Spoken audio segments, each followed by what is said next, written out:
What is up, Watch fam? Happy Monday, and welcome to RANT&H. I am Christian from Theo and Harris, and today I'm going to be jumping in to the best everyday watch for under $500.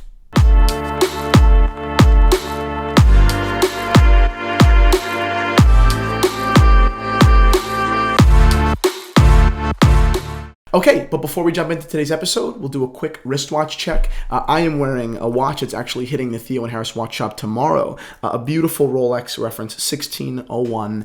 It's in wonderful condition. It comes with its original Jubilee bracelet. And what is, at least in my opinion, the most attractive and important part about it, this beautiful sunburst gray dial. This is the kind of dial that is not only rare, but so versatile with probably any, strap combination, whether you want to go black and formal or like butterscotch and casual or suede or nubuck or crocodile, geez.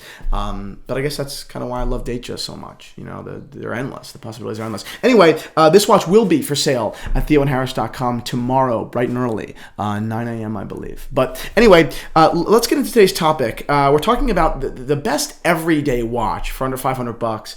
We're going to make this into kind of like a short, like a series, like a mini series, maybe 500, 1,000, 5,000, 10,000. You know, we'll just keep going, I guess. I wonder what the best $180,000 everyday watch is. I don't know yet, but we'll figure it out. But at least for today, I want to start off by kind of classifying what an everyday watch is. And I thought about it for a second, and I think that ultimately it just comes down to versatility. Everyday watch not just implies, but directly states it needs to be wearable. It needs to apply and be fit in every day. And of course, that does completely change with who you are. A construction worker's everyday watch is different than, a Wall Street, whatever the people on Wall Street do, everyday watch. But I'm just talking about, in my experience, kind of normal people, everyone's normal, but normal people that are wearing, formal clothes and they're wearing casual clothes and they go back and forth. So neither extreme, someone that has kind of, both worlds going on.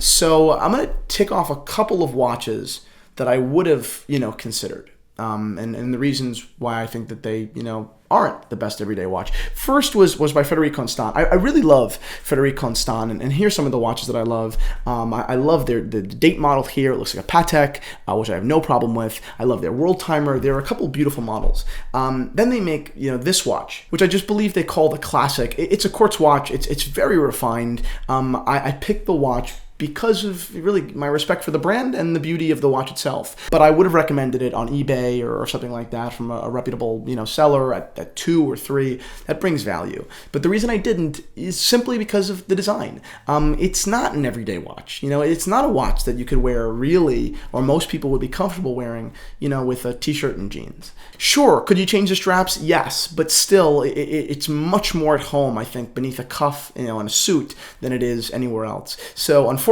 I had to knock this watch off the block. The next kind of group of watches, but particularly one at the head, was Seiko modified watches. Particularly, the one that I like maybe most is by Unimatic. It's actually an Italian brand, I believe an Italian brand. They have some beautiful designs, but unfortunately, they fall on the more aggressive end. They fall on that kind of really nice, but very hard to dress up. So similar how the Frederique Constant couldn't really dress down, this watch can't really dress up. Still, I do recommend it. It's a watch that's extremely robust and well built and well designed, but unfortunately, it does not get my pick for best everyday watch. Okay, so I touched both sides of the spectrum, but now where did I find myself in the middle? I found myself at a $385 watch, which falls in the budget pretty damn well, and it's by Hamilton. Just the Khaki Mechanical. It's a hand-wound watch with an ETA movement and a black dial. It comes with this beige textile strap, which is definitely very sporty. This watch is definitely at home in the casual world. You can wear this watch with essentially every casual kind of look that you might have to achieve, whether that's a sweater or a t-shirt or whatever it may be. But what I love is, you can also, with this strap, or even if you went Cordovan, or you went with a, extra $100 in a strap, or $140 for the strap, you can dress it up. This is the kind of watch that if you put on a T&H Type 1 would look beautiful. You know, it's a little bit funky because the strap's pretty dressy. I think the Type 2 might even work better. It's a little bit more of a casual strap, but that would take this watch and dress it up incredibly well. You know, it's a $160 strap with a $400 watch. So, you know, it is kind of funny how you're pairing these two worlds of, you know, uber luxury on the strap and then, you know, not on the watch. But it just goes to show that this watch could achieve both ends, you know, and meet in the middle really well with just a little strap change. And at $385, you really have a hard time beating it. And the truth is, although I probably recommend you go for the $385, you can probably find them for a little bit cheaper if you look around. Not that you should, but you probably could. So yes, huge props to Hamilton on this 38mm black dial, ETA powered mechanical hand winding watch that falls under 10mm in thickness. Overall, wonderful watch, and it is my pick for best everyday watch under $500. I mean, that is if you're not gonna, you know, go vintage, which is always better. That's it, guys. Thank you so much for watching this week's Rant&H. Do not forget to check out tomorrow's episode of In the Metal. We're talking about Tudors and Rolexes and a couple other things, Cartier even. We've got a lot of heat. So that's it. See you guys tomorrow.